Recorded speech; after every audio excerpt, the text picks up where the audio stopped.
एक परमेश्वर के दास थे, उनकी जो बेटी थी उसके हाथ में बहुत अगली, बहुत ही खराब दिखने वाले फोड़े थे। उसको पूरे शरीर में 40 से ज्यादा फोड़े और उसमें पस आता था। और वो जो छोटी बच्ची थी घृणा करती थी अपने आप से। वो स्कूल जाती थी तो सारे बच्चे उसे चिढ़ाते थे, तो वो ऊपर से लेकर नीचे तक की ड्रेस पहनती थी, अपने पूरा शरीर को छुपाना चाहती थी कि कोई ना देख ले, मगर उसके चेहरे में, उसकी गर्दन में, उसके हाथ में। और वो एक प्रभु के दास थे जो परमेश्वर के विश्वास को सिखाते थे। और एक बार और उन्होंने प्रार्थना करी, 3 साल तक प्रार्थना करी। ध्यान से सुनिएगा, 3 साल से प्रार्थना करी और कुछ उत्तर नहीं आया। वो 3 साल तक प्रार्थना करते रहे, कुछ नहीं हुआ। फिर एक दिन जब वो परमेश्वर, वो प्रार्थना कर रहे थे, आराधना कर रहे थे, पर प्रभु ने उन्हें स्वर्ग उठा लिया। वो हेवन चले गए। हेवन में वो देख रहे हैं कि परमेश्वर सिंहासन में बैठा है और वो आगे बैठे हैं। और वो सोच रहे थे कि परमेश्वर उनको कुछ बहुत ही प्यार भरे शब्द बोलेगा, अरे मेरे बेटे, मैं तो तुझसे बहुत प्यार करता हूँ। मगर ऐसा कुछ नहीं है। ऐसा लगा वो कहते हैं ऐसा जैसे प्रभु ने मुझे डांटा। और प्रभु ने कहा, कब तक तू अपनी बेटी के शरीर में ये जो फोड़े इनको सहता रहेगा। और कह रहे जब प्रभु ने बोला तो ऐसा था जैसे वो कांपने लगे, क्योंकि परमेश्वर अपने सिंहासन में था। और वो कह रहे मेरे को ऐसा लगा, वो कह रहे मैं बोलने लगा, प्रभु मैं तो प्रार्थना कर रहा हूँ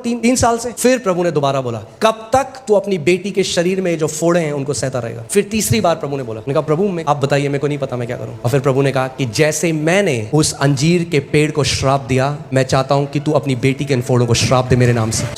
ये जो परमेश्वर के दास थे, ये वापस आए, इन्होंने अपनी बेटी को बुलाया और इन्होंने श्राप दिया उन फोड़ों को। उन्होंने कहा, यीशु के नाम में मैं श्राप देता हूँ, जड़ से सूख जाए। और कह रहे 40 दिन तक मैं विश्वास में बना रहा, मैंने मान लिया वो हो गया है, मैं प्रभु को धन्यवाद देता रहा। कह रहे शैतान बार बार आया, मुझे संदेह। आप ये सोचिए, उन्होंने, उनका परमेश्वर के साथ आमना सामना हुआ है, वो स्वर्ग में उठा ले गए, तब भी 40 दिन लगे। क्यों लगे मुझे नहीं पता, मगर उन्होंने कहा इस बारी मैं डाउट को नहीं आने दूंगा। कभी आप सोचते हो कि जितनी एनर्जी आपकी डाउट परमेश्वर को संदेह करने में लगती है, उतनी एनर्जी आपको परमेश्वर का वचन विश्वास करने में भी लगती है। जितनी एनर्जी आपकी लगेगी अरे कुछ नहीं हो रहा, उतनी एनर्जी लगेगी प्रभु यीशु मसीह में सब कुछ संभव है। और 40 दिन वो लगातार, उन्होंने कहा मैं डाउट को आने नहीं। 40वें दिन वो अपने एक अलग कमरे में थी, चिल्लाने लगी बहुत तेज, पापा पापा चिल्लाने लगी। ये भाग के गए, इनको लगा पता नहीं क्या हो गया, भाग के गए। वो रो रही थी, सारी ग्रोथ गायब हो चुकी थी, नई ब्रांड न्यू स्किन, एक भी फोड़ा, और उस चीज का एविडेंस भी नहीं था, कोई सबूत भी नहीं था कि कभी उसके शरीर में फोड़े थे।